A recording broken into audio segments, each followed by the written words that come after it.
students, here I am Soni Yadav, grateful, powerful and wonderful channel just named Arvit Expert।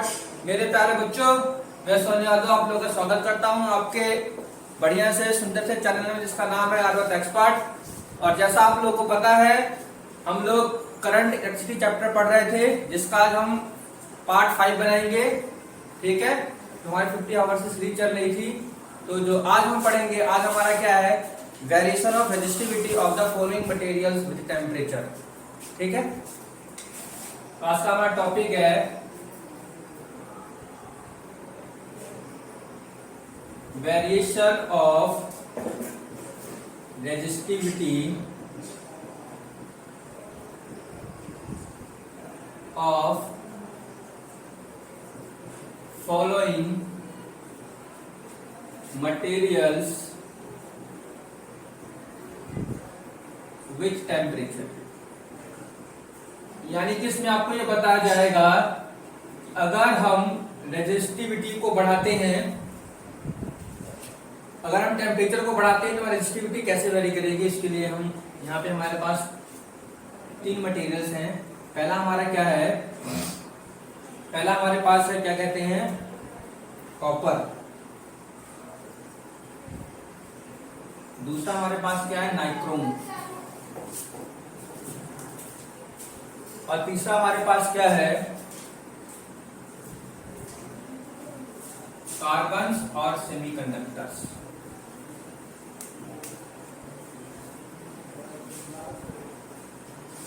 ठीक है students, तो आज का हमारा टॉपिक है variation of resistivity of following materials with temperature. हमारे पास 3 materials हैं, कॉपर है, नाइक्रोम है, कार्बन रेजिस्टर है।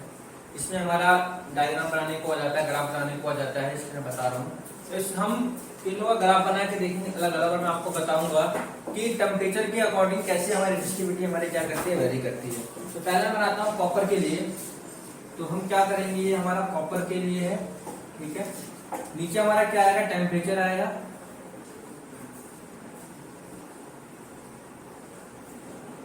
जिसे हमने केल्विन में लिया है। इधर हमारा क्या आएगी, रेजिस्टिविटी आएगी। क्या आएगी, हमारी रेजिस्टिविटी आएगी। इसे हम थोड़ा सा ऐसे,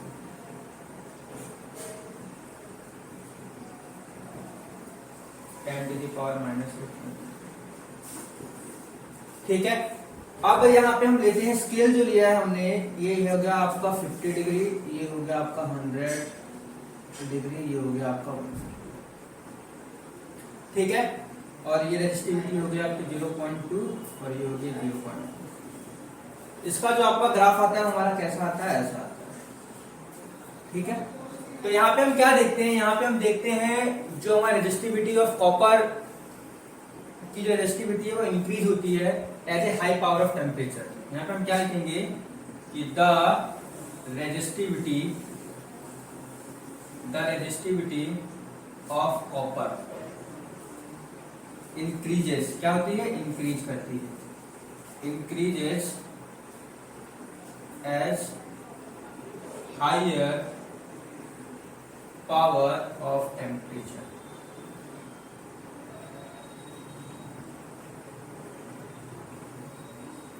इस ग्राफ में आप क्या देख रहे हैं कि जो हमारी क्या रेजिस्टिविटी हमारी क्या हो रही है, बढ़ती रहती है जैसे टेम्परेचर को बढ़ा रहे हैं। रेजिस्टिविटी हमारी क्या हो रही है, बढ़ रही है। जैसे हमारा टेम्परेचर इंक्रीज हो रहा है, रेजिस्टिविटी हमारी क्या हो रही है, देखो पहले हमारी क्या 50 पे हमारी कितनी थी, ये 50 के मतलब 0.2 पे हमारी 50 टेम्परेचर पे कितनी 0.2 थी। जैसे टेम्परेचर हमारा बढ़ रहा है, रेजिस्टिविटी हमारी क्या हो रही है। कहने का मतलब क्या है कि जैसे जैसे हम क्या करेंगे, टेम्परेचर को बढ़ाएंगे, in the case of copper wire, वैसे रेजिस्टिविटी हमारी क्या होगी, बढ़ेगी। ठीक, तो हमारा टॉपिक था variation of resistivity with the following materials. तो पहले हमने देखा कॉपर के लिए, तो कॉपर के लिए हमने क्या देखा कि अगर हम टेम्परेचर को बढ़ा दें, रेजिस्टिविटी हमारी क्या होती है, बढ़ती चली जाती है। ठीक है, अब हम आते हैं नाइक्रोम वायर पे। इस पे आते हैं हम नाइक्रोम। नाइक्रोम वायर आपको जानते हो, इसमें यूज करते हैं हम लोग, जो हम कपड़े पेस्ट करते हैं हमारे नाइक्रोम वायर का यूज करते हैं। तो हम देखेंगे यहाँ पे कि इसका रेजिस्टिविटी के साथ क्या कनेक्शन है, क्या रिलेशन है। ठीक है, तो इसका मैं ग्राफ ड्रॉ करके दिखाता हूँ आप लोगों को।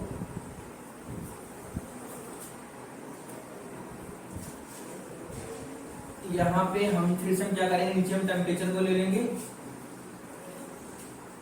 टेम्परेचर हमारा केल्विन में होगा, इधर से हमारा फिर से हमारी क्या आएगी, रेजिस्टिविटी आ जाएगी हमारे यहाँ पे।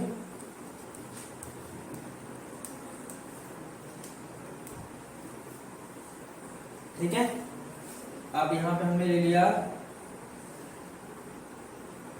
0, 1.1, 1.2। ठीक है, यहाँ पे हम 1 लेके चलते हैं। तो इसका जो ग्राफ होता है हमारा कैसा आता है, ऐसा आता है, स्ट्रेट लाइन आ रहा है, आप देख लो। तो यहाँ पे हम क्या लिखते हैं, the resistivity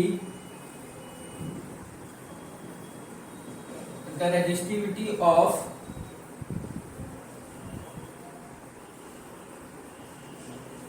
nichrome has week temperature dependence.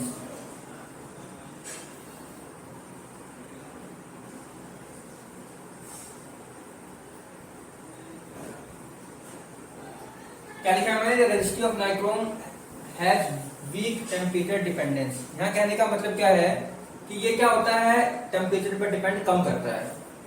ठीक है, क्यों, क्योंकि यहाँ पे देखो जो हमारी रेजिस्टिविटी है वो हमारी कहाँ से कर रही है, एक रेजिस्टिविटी की जो वैल्यू है ओरिजिन से रही है, वो थोड़ी से हमारे क्या ऊपर पे है, और इसकी वैल्यू हमारी किस तरह से लाई कर रही है कि टेम्परेचर के ऊपर हमारी क्या डिपेंडेंस नहीं है, डिपेंडेंस करती है इसके ऊपर, मतलब कम डिपेंड करती है इसके ऊपर, नाइक्रोम वायर के ऊपर रेजिस्टिविटी हमारी जो है।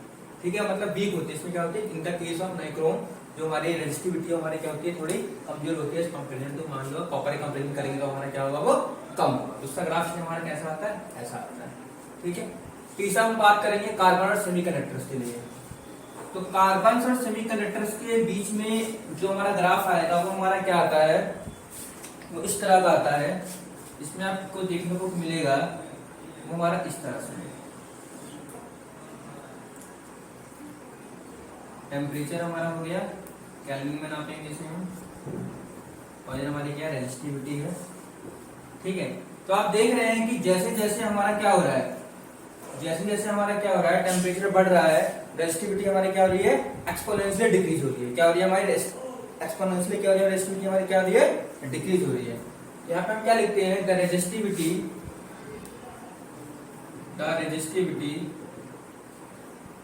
फॉर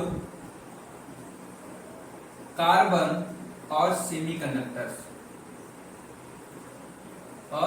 सेमीकंडक्टर डिक्रीजेस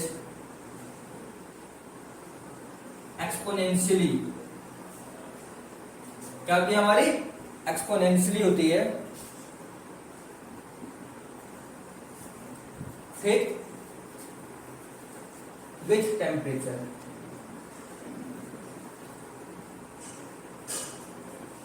देखा एकदम से हमारा क्या ऊपर से हमारा एकदम क्या नीचे की तरफ घटता हुआ चला जा रहा है, यानी कि e की पावर x के फॉर्म में क्या होता है, इसमें टेम्परेचर हमारा क्या करता है, रेजिस्टिविटी हमारी क्या करती है, डिक्रीज करती है in the case of semiconductor और कार्बन के लिए। तो हमने तीनों के लिए देख लिया। कॉपर में हमारा क्या होता है, हमारी रेजिस्टिविटी हमारी क्या होती है, हाई होती है, हाई टेम्परेचर पे। नाइक्रोम में हमारा क्या रेजिस्टिविटी हमारी क्या होती है, वीक इंडिपेंडेंस ऑफ टेम्परेचर होती है। और कार्बन से हम क्या देखते हैं कि अगर हम टेम्परेचर के साथ रेजिस्टिविटी क्या होती है हमारी, एक्सपोनेंशियल फॉर्म में डिक्रीज होती हुई चली जाती है। ठीक है, अब हम बढ़ते हैं अपने नेक्स्ट टॉपिक की तरफ, वो हमारा क्या, ohmic and non ohmic conductors.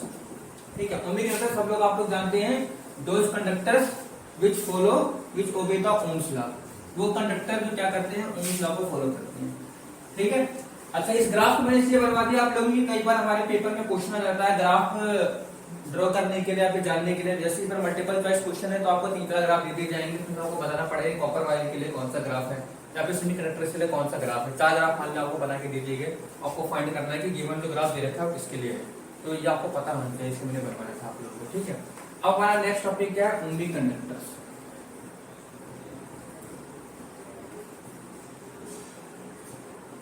Ohmic conductors कहने का मतलब क्या है, those conductors which obey Ohm's law, जो क्या करते हैं, ओम्स लॉ को क्या करते हैं, फॉलो करते हैं, उन्हें क्या बोलते हैं, ओमिक कंडक्टर बोलते हैं, है ना।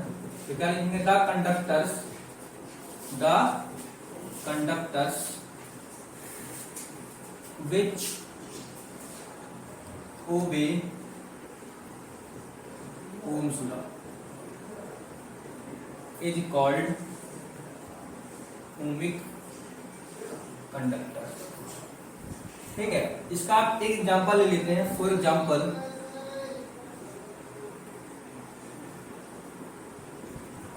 current is flowing through a straight wire। एक स्ट्रेट वायर से अगर हमारा करंट फ्लो होता है, ठीक है, उसे हम क्या बोलेंगे, हमारा वो क्या है, ओमिक कंडक्टर है, जो हमारा क्या कर रहा है, फॉलो कर रहा है। इसमें हमारा क्या आता है, वी आई ग्राफ, जो हमारा वी आई ग्राफ होगा हमारा क्या होगा, स्ट्रेट लाइन होगा। V I graph is a straight line, ohmic conductor है केस में। तो जो इसका ग्राफ आता है हमारे पास क्या आता है, इस तरह से आता है, ऐसा आता है हमारा, ओरिजिन से पास होगा और नीचे हमारा क्या होगा, वी होगा, यानी कि वोल्टेज, और हमारा क्या होता है, करंट होता है एम्पियर। तो ओमिक कंडक्टर्स हमारे क्या होते हैं, जो हमारे क्या करते हैं, ओम्स लॉ को फॉलो करते हैं। ओम्स लॉ हमारे पास क्या होता है, V = I होता है, मैंने आप लोगों को बताया था, है ना। यानी कि those conductors which obey the Ohm's law which is called ohmic conductor. अगर किसी भी करंट कैरिंग कंडक्टर से हमारा करंट फ्लो हो रहा है, उस टाइम पे अगर हम ग्राफ ड्रॉ करेंगे, तो अगर जैसे जैसे हमारे करंट की वैल्यू बढ़ेगी, जैसे हमारा वोल्टेज हमारे यहाँ पे क्या होगा, 2 वोल्ट, 4 वोल्ट, 6 वोल्ट, 8 वोल्ट, यहाँ पे आप ले लो 1 एम्पियर, 2 एम्पियर, ठीक है। जैसे जैसे हमारी करंट की वैल्यू बढ़ती जाएगी, वैसे वैसे हमारा क्या होगा, वोल्टेज बढ़ता जाएगा, ठीक है। तो हम क्या बोलते हैं, ओमिक कंडक्टर। तो जो कंडक्टर्स हमारे ओम्स लॉ को फॉलो करते हैं उसे हम क्या बोलते हैं, ओमिक कंडक्टर्स बोलते हैं, और जो फॉलो नहीं करते उसे हम क्या बोलते हैं, नॉन ओमिक बोलते हैं। दोनों इसमें इंपॉर्टेंट इसलिए है क्योंकि इससे हमारे क्वेश्चन बनते हैं, आपके एग्जाम में आते हैं। उसमें आपको क्या जाएगा, जैसे नॉन ओमिक कंडक्टर एग्जांपल आपको देना पड़ेगा, कैसे कौन से मटेरियल्स हैं जो क्या करते हैं, नॉन ओमिक को फॉलो करते हैं। तो ओमिक को आपको ध्यान रखना है, जो ओम्स लॉ को फॉलो करते हैं, ओम्स लॉ सब लोगों को पता है, V = I होता है।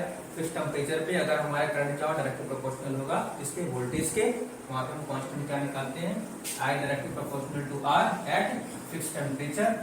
प्रेशर आप कीप कांस्टेंट, तो वहां पे हमें क्या मिलता है, sorry, I directly proportional to V directly proportional to I और V = I R। ये हमारा ओम्स लॉ है। एक बार दोबारा से बता दें ताकि सब पढ़ाना हो समझिएगा। ओम्स लॉ हमारा क्या होता है कि current directly proportional to the potential difference at fixed temperature, pressure और कैप कांस्टेंट, ठीक है। तो वहां से हमारे पास क्या आता है, V = I R आता है, हम क्या बोलते हैं, ओम्स लॉ बोलते हैं। तो जो मटेरियल्स, जो कंडक्टर्स इस लॉ को फॉलो करते हैं उन्हें क्या बोलते हैं, ओमिक कंडक्टर बोलते हैं। और इसका एक बेस्ट एग्जांपल क्या है, किसी भी वायर से अगर हमारा करंट फ्लो हो रहा है और उसका VI ग्राफ में हमारा स्ट्रेट लाइन आ रहा है, उसको हम क्या बोलेंगे, ओमिक कंडक्टर बोलेंगे। तो मैंने आपको बता दिया है। तो बस आपको सिंपल सा क्या रखना है ओमिक कंडक्टर्स के लिए, दोस कंडक्टर्स व्हिच ओबे ओम्स लॉ, जो ओम्स लॉ का ऑर्डर मानते हैं, उसके आगे का पालन करते हैं, उसमें क्या बोलते हैं, ओमिक कंडक्टर्स बोलते हैं, ठीक है। अब हम आते हैं किस पे, नॉन ओमिक कंडक्टर्स पे, ठीक। मैं मिटा देता हूँ, आप लोगों ने नोट कर लिया होगा। अब देखो नॉन ओमिक कंडक्टर के केस में हमारे पास में हम 3-4 केस लेके चलते हैं, जो थोड़ा सा ओमिक से बड़ा है क्योंकि नॉन ओमिक है, ठीक है। तो नॉन ओमिक क्या होगा हमारे पास, non ohmic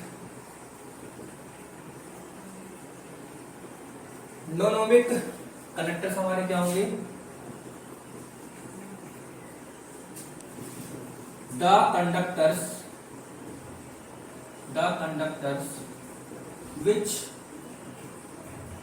do not obey Ohm's law is called non-ohmic conductors,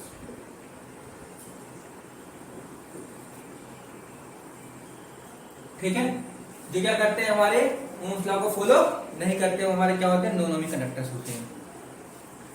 अब देखो नॉन ओमिक कंडक्टर्स के लिए हमारे फॉलोइंग टाइप्स हैं, फॉलोइंग सिचुएशंस हैं। जैसे पहली सिचुएशन हमारी क्या है, वो हमारे पास क्या होता है कि VI relationship is non linear. क्या होगा हमारा, नॉन लीनियर। मैंने आप लोगों को बताया था कि जो हमारे ओमिक कंडक्टर्स होते हैं उसमें जो हमारा VI का ग्राफ आता है क्या आता है, हमारा स्ट्रेट लाइन आता है, लेकिन जो नॉन लीनियर होगा वो हमारा क्या होगा, स्ट्रेट लाइन नहीं होगा। मैं आप लोगों को बना के दिखाता हूँ। नीचे हम वोल्टेज को लेते हैं, हमेशा ध्यान रखना कि वोल्टेज हमारा क्या है, इंडिपेंडेंट है, करंट के ऊपर डिपेंड करता है। तो अब जो ओम्स लॉ का ग्राफ होगा हमारा क्या होता है, स्ट्रेट लाइन होता है, लेकिन नॉन ओमिक में क्या होता है, हमारा थोड़ा सा कर्व हो जाता है। मैं इसे यहाँ पे हल्का सा आपको डॉट डॉट करके दिखाऊंगा। देखो हमारा ग्राफ कैसा होना चाहिए था, हमारा ग्राफ होना चाहिए था एकदम स्ट्रेट, लेकिन नॉन ओमिक से क्या होगा, हल्का सा यहाँ पे कर्व हो जाएगा। ये इसलिए ऐसा होता है क्योंकि जब हम क्या करते हैं, जब किसी भी मेटल्स, किसी भी कंडक्टर से जब हमारा लार्ज करंट फ्लो होगा, क्या होगा हमारा, माने कंडक्टर से हमारा लार्ज करंट फ्लो हो रहा है हमारा, यहाँ हमने बैटरी लगाने से भूल गया, और जब यहाँ से इसमें करंट फ्लो होना स्टार्ट हुआ, जब लार्ज करंट इसमें से फ्लो होगा तो कंडक्टर का हमारा रेजिस्टेंस हाई हो जाएगा। जब कंडक्टर का रेजिस्टेंस हमारा क्या हो जाएगा, हाई हो जाएगा, तो वायर क्या होगा, हमारा हीट हो जाएगा। ठीक है, तो उस टाइम पे हमारा तो ग्राफ क्या हो जाएगा, नॉन लीनियर हो जाएगा। क्या हो जाएगा हमारा ग्राफ, नॉन लीनियर हो जाएगा। इसलिए हो जाएगा क्योंकि जब हमने इस कंडक्टर से हमने करंट फ्लो करवाया और हमारा करंट की वैल्यू क्या है, ज्यादा है। ठीक है, वायर हमारा क्या हो रहा है, हीट हो रहा है, रेजिस्टेंस हमारा क्या हो रहा है, बढ़ रहा है। रेजिस्टेंस हमारा बढ़ रहा है तो हमारा क्या हो जाएगा, उस वजह से हमारा क्या हो जाता है, नॉन लीनियर हो जाता है। ठीक, अब हम आते हैं इसके दूसरे केस पे। दूसरा केस हमारा क्या है कि the straight line VI graph is not passing through the origin.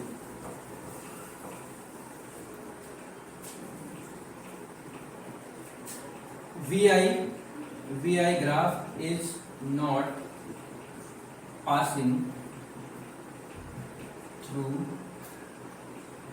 origin। यहाँ पे हम क्या देखेंगे, जो हमारा VI ग्राफ है हमारा क्या ओरिजिन से पास नहीं कर रहा है, वो हम ऐसे बनाएंगे, वो हमारा यहाँ पे ये जो जनरली हमारा ग्राफ है, ये हमारा क्या है, VI graph for water voltmeter के लिए, वाटर वोल्टमीटर के लिए। अब देखो ये हमारा क्या है, ये हमारा ग्राफ जो ओरिजिन से पास क्यों नहीं कर रहा है, इसलिए पास नहीं कर रहा है क्योंकि इसमें जो हमारा एसिडिफाइड जो हमारा क्या होता है, H2SO4 होता है। क्या होता है हमारा जो एसिडिफाइड H2SO4 का जो हमारा इलेक्ट्रोलाइट सॉल्यूशन होता है, वो हमारा क्या होता है, नॉन ओमिक होता है। क्या होता है हमारा, नॉन ओमिक होता है। उसकी वजह से जो हमारा VI ग्राफ है ओरिजिन से पास नहीं कर रहा है। अगर ये ओमिक होता तो क्या होता हमारा, ये ओरिजिन से पास होता है। तो VI is not passing through the origin because the region is dead band in this graph acidified H2SO4 is non-omic। जो इसमें इलेक्ट्रोलाइट सॉल्यूशन डला है हमारा क्या है, वो नॉन-ओमिक है, इसलिए हमारा ग्राफ यहाँ से पास हो रहा है, वो यहाँ से पास हो रहा है। ठीक है, अब हम आते हैं किस पे, एक मैं आप लोगों को ग्राफ बना के दिखाता हूँ जेनर डायोड का। ठीक है, वो हमारा क्या होता है, इसमें हम क्या इसमें ये लिखते हैं कि VI relationship depend on the sign of V। हम क्या लिखते हैं, VI relationship depends on the sign of V। जो V की वैल्यू है इसके ऊपर क्या करता है, हमारा डिपेंड करता है। ठीक है, तो वो हमारा देखो ऐसा होता है,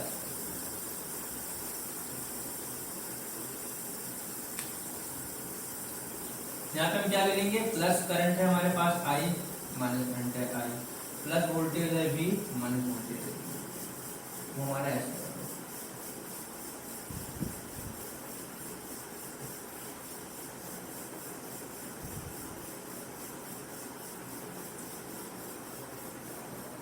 अब देखो इस ग्राफ में आपको क्या देखने को मिल रहा है, ये हमारा माइनस करंट है, हमारा प्लस करंट है, प्लस V है, माइनस V है। यहाँ इस करंट में आपको देखने को क्या मिलेगा, इनका रिवर्सिंग, ये हमारा क्या होता है, रिवर्स डायरेक्शन है, रिवर्सिंग करंट है, नीचे रिवर्सिंग है, ये हमारा क्या फॉरवर्ड है। ठीक, तो जो हमारा रिवर्स वोल्टेज है, यहाँ पे देखो जो हमारी V की वैल्यू है ना, वो हमारी क्या है, कांस्टेंट रहती है। V की वैल्यू हमारी क्या है, कांस्टेंट है, लेकिन I की वैल्यू हमारी क्या कर रही है, वेरी कर रही है। तो वही क्या है, VI relationship depend on the sign of V। यानी कि यहाँ पे इस ग्राफ में हमें ये जो एक तरह का जो ग्राफ है, हमारा जेनर डायोड जो ग्राफ होता है, रिवर्स बायसिंग का ग्राफ है हमारा, और इसमें हमें क्या देखने को मिलता है, इसमें हमें ये देखने को मिलता है कि हमारी V की वैल्यू हमारी क्या है, कांस्टेंट है, लेकिन जो करंट की जो वैल्यू है वो क्या हो रही है, चेंज हो रही है। V की वैल्यू हमारे यहाँ फिक्स्ड हो गई इस पॉइंट पे, मान लो हमारे पास हमें 0.5 वोल्ट है, तो इस माइनस का होगा, लेकिन इस पे हमारी जो करंट की वैल्यू हमारी क्या कर रही है, वेरी कर रही है। इसलिए इसका हमने क्या नाम लिखा है, VI relationship depend on the sign of V। यानी कि V के वैल्यू के ऊपर ग्राफ हमारा डिपेंड करता है। जो V हमारा फिक्स है, करंट हमारा क्या है, हर टाइम पे नहीं। ठीक है, चौथा पॉइंट पे आते हैं हम कि VI relationship is not unique. VI relationship is not unique. Not unique कहने का मतलब क्या है, ये हमारा जनरली किसके लिए होता है, इज नॉट यूनिक। ये किसके लिए है? 4 सेमीकंडक्टर है हमारा, सेमीकंडक्टर Ga, सेमीकंडक्टर हमारा गैलियम के लिए होता है, ठीक है। JS गैलियम आर्सेनिक के लिए होता है हमारा ये। इसमें देखो मैं आपको बना के दिखाता हूँ, हमारा ग्राफ रहता है, नीचे हमारा V होगा, यहाँ पे हमारा क्या होगा I होगा। तो इसमें देखना आपको क्या देखने को मिलेगा, वो भी आपको समझ में आ जाएगा। ये हमारा ग्राफ आया, ये यहाँ तक हमारा क्या है ऐसे है, फिर ये हमारा यहाँ पे आया ऐसे, फिर ये आके हमारा नीचे हो गया ऐसे। ये हमारा नॉन लीनियर रीजन है, ठीक है। और जो हमारा वाला रीजन है हमारा क्या होता है? नेगेटिव रेजिस्टेंस रीजन है, negative resistance region.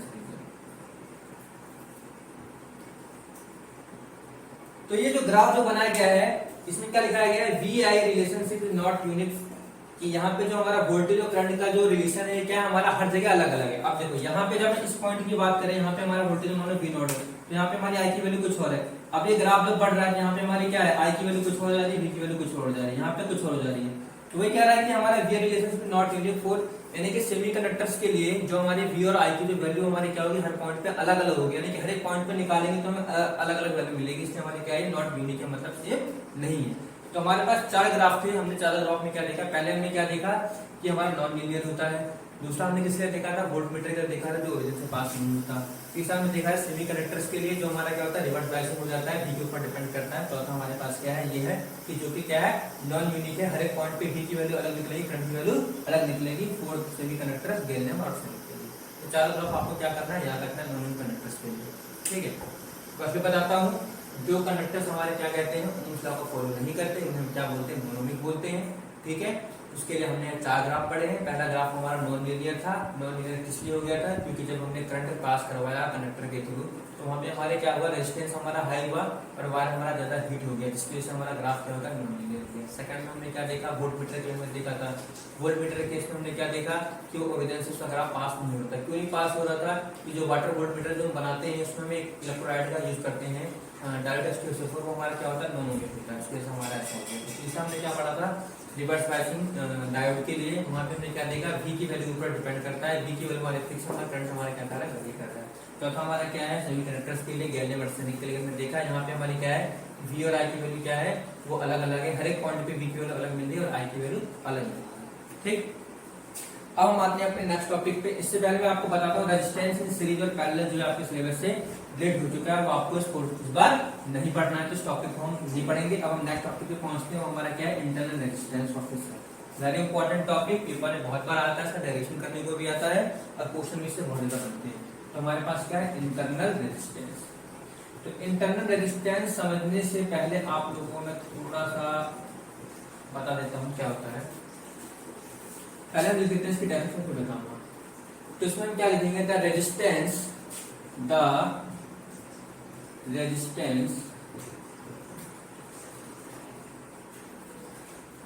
offered by the resistance offered by electrolyte of a cell to the flow of current between the electrodes of the cell, ठीक है। तो क्या कह रहा है? The resistance offered by electrolyte of a cell to the flow of current between the electrode of a cell. इसमें दो चीज आएगी हमारे पास, एक हमारे पास क्या है? इलेक्ट्रोलाइट आई है, और दूसरा हमारे पास क्या है? इलेक्ट्रोड आई है। इन दोनों को आप समझ जाओगे, डेफिनेशन आप याद करने की जरूरत नहीं। अब देखो मैं बताता हूँ, एक डायग्राम बनाते हैं। पहले हम यहाँ पे इसका एक और डायग्राम बनाएंगे। हमने क्या बनाया? हमने यहाँ पे बनाया एक डायग्राम कि एक मेरे पास क्या है? सेल है, सेल का एक इंटरनल रेजिस्टेंस है, इसे बोलते हैं R, ठीक। और मैंने उसे क्या किया? एक एक्सटर्नल रेजिस्टेंस R से मैंने यहाँ पे कनेक्ट कर दिया, कैपिटल R से। और यहाँ पे हम T और B ले लेते हैं, दो टर्मिनल ले लिए, यहाँ पे T ले लिया। तो यहाँ पे जो स्मॉल आ रही है हमारा क्या इंटरनल रेजिस्टेंस है, क्या हमारे पास internal resistance of the cell. अब सेल आप लोगों ने देखा होगा, जिस सेल हम यूज करते हैं बैटरी में उसकी बात करते हैं यहाँ पे हम, जो हमारा सेल है ग्रुप ऑफ सेल, बहुत सारे सेल को मिलाने पे बैटरी बन जाती है। तो सेल के अंदर हमारे क्या है, ये हमारे दो आप इन्हें कैथोड एनोड कह सकते हो या इलेक्ट्रोड्स बोलते हैं इन्हें, ठीक है। ये हमारे क्या है इलेक्ट्रोड्स हैं जिन्हें हम कैथोड एनोड बोलते हैं, ठीक। एक हमारा कैथोड हो गया और एक दूसरा हमारा क्या हो गया एनोड हो गया। अब जब हम इसे बना रहे हैं, इसमें हमने क्या किया, एक हमने इलेक्ट्रोलाइट डाला है, इलेक्ट्रोलाइट कोई सॉल्यूशन डालेंगे, मान लो इलेक्ट्रोलाइट्स, कॉपर सल्फेट डाल दो, उसमें डाल दो। तो इंटरनल रेजिस्टेंस हम कैसे समझते हैं, तो वो क्या कहता है, resistance offered by the electrolyte, जो इलेक्ट्रोलाइट डला हुआ है इसके अंदर, बहुत सिंपल लैंग्वेज समझा रहा हूँ, बहुत बुकों में पढ़ोगे आप कंफ्यूज हो जाओगे बहुत ज्यादा, बहुत घुसा के दिया रहता है, सिंपल में बता रहा हूँ। Resistance offered by the electrolyte, जो इलेक्ट्रोलाइट उसमें लिक्विड में पड़ा हुआ उसके द्वारा कितना रेजिस्टेंस लग रहा है किसी सेल में, ये हमारा सेल है, ठीक है, to the flow of current between the electrodes, इस इलेक्ट्रोड्स के बीच में मान लो यहाँ पे एक और रेजिस्टेंस लगा देते हैं, ठीक है। तो अब जब हमारे क्या होंगे, ये हमारा क्या कहते हैं पॉजिटिव है, ये हमारा क्या है निगेटिव है, तो क्या होगा, हमारा करंट फ्लो होना स्टार्ट होगा, जो भी हमारा करंट निकलेगा, जो भी इलेक्ट्रॉन्स निकलेंगे उस रेजिस्टेंस के पास जाएंगे, अपनी एनर्जी को लूज करते हैं, खत्म करके फिर दोबारा यहाँ पे आते हैं, फिर यहाँ से एनर्जी लेते हैं, फिर कहते हैं जो इलेक्ट्रॉन दो, फिर जाके यहाँ पे खर्च कर देते हैं। तो ये प्रोसेस हमारा क्या होता है, चलता रहता है। तो जब इलेक्ट्रॉन्स हमारे यहाँ से निकल रहे हैं और यहाँ पे जाके खर्च कर रहे हैं, रेजिस्टेंस आते अपना एनर्जी को खर्च कर रहे हैं, मटेरियल खर्च कर रहे हैं, फिर इलेक्ट्रॉन दोबारा हमारे यहाँ पे आ रहे हैं, तो उस टाइम पे क्या होगा, इलेक्ट्रोलाइट की वजह से हमारा क्या होता है, एक रेजिस्टेंस लगता है, ठीक है, वो इलेक्ट्रोड्स के बीच में, इस इलेक्ट्रोड्स के बीच में क्या होगा, हमारा रेजिस्टेंस ऑफर होगा इलेक्ट्रोलाइट्स की वजह से, उसी को हम क्या बोलते हैं, इंटरनल रेजिस्टेंस बोलते हैं। क्या बोलते हैं हम, इंटरनल रेजिस्टेंस बोलते हैं। इलेक्ट्रोलाइट के द्वारा रेजिस्टेंस क्या है, रेजिस्टेंस ऑफर्ड बाय इलेक्ट्रोलाइट, इस इलेक्ट्रोलाइट की वजह से हमारा रेजिस्टेंस लग रहा है, किसके बीच में लग रहा है, इलेक्ट्रोड्स के बीच में लग रहा है। कब लग रहा है, जब हमारा करंट फ्लो हो रहा है सर्किट के अंदर, कब हो रहा है, जब हमारा करंट फ्लो हो रहा है सर्किट के अंदर, हम क्या बोलते हैं, internal resistance of the cell बोलते हैं। फिर बताता हूं, इसके अंदर जो हमारा इलेक्ट्रोलाइट पड़ा हुआ है, the resistance offered by the electrolyte, electrolyte के अंदर रेजिस्टेंस लग रहा है, कहां पे लग रहा है, इलेक्ट्रोड्स के बीच में लग रहा है। कब लग रहा है, जब हमारा करंट फ्लो हो रहा है सर्किट के अंदर, this is called internal resistance of the cell. ठीक है, क्लियर है, समझ में आया आप लोगों को। तो resistance offered by electrolyte of the cell, किसी भी सेल के इलेक्ट्रोलाइट के द्वारा कितना रेजिस्टेंस हमारा लग रहा है, कब लग रहा है, when the current is flowing through circuit, इस सर्किट में हमारा करंट फ्लो हो रहा है बिटवीन द इलेक्ट्रोड्स के बीच में, हम क्या बोलते हैं, internal resistance of the cell बोलते हैं।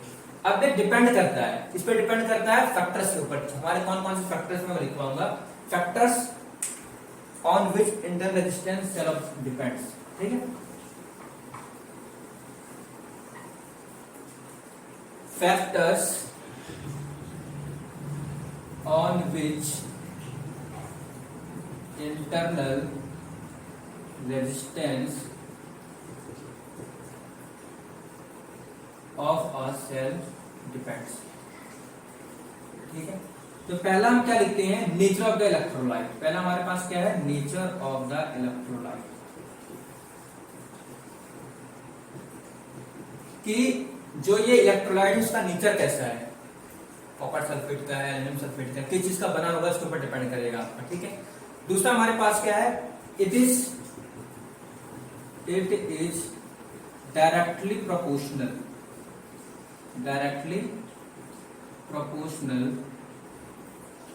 To the concentration, very important है, concentration of the electrolyte,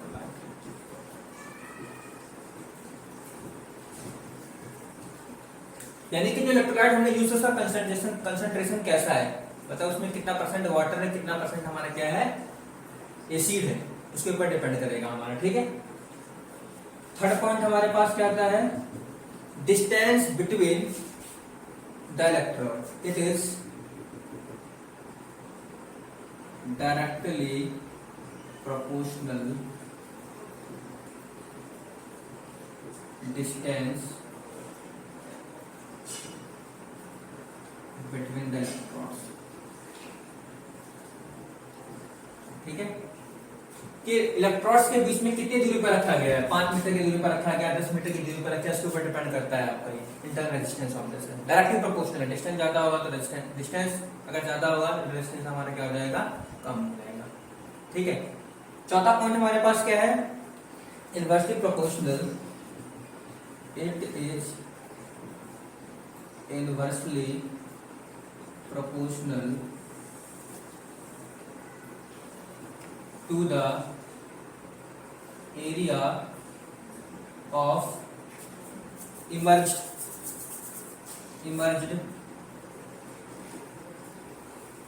part in electrolyte।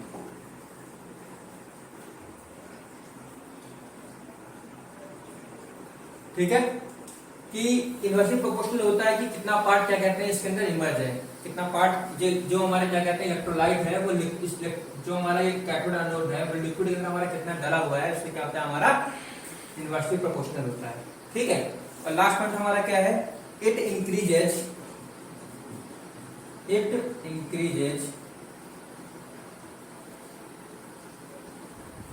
With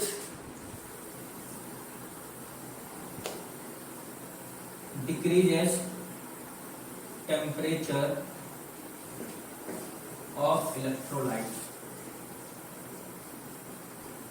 ठीक है, कि अगर क्या होगा, it increases with decrease the temperature electrolyte, अगर हम क्या करेंगे इलेक्ट्रोलाइट के टेम्परेचर को डिक्रीज करेंगे तो इंटरनल रेजिस्टेंस हमारा क्या करता है, इंक्रीज कर जाता है। तो आपके 5 फैक्टर दोबारा रिपीट कर देता हूं आप लोगों को मैं, factors on which internal resistance of the cell depend. ठीक है, पहला हमारा क्या नेचर ऑफ द इलेक्ट्रोलाइट है, दूसरा हमारा क्या है directly proportional to the concentration of electrolyte, हमने जो इलेक्ट्रोलाइट जो हमने कंसंट्रेशन यूज किया है उसका कंसंट्रेशन कैसा है, जो भी हमने लिक्विड में यूज किया कॉपर सल्फेट करने से पहले वो भी किया।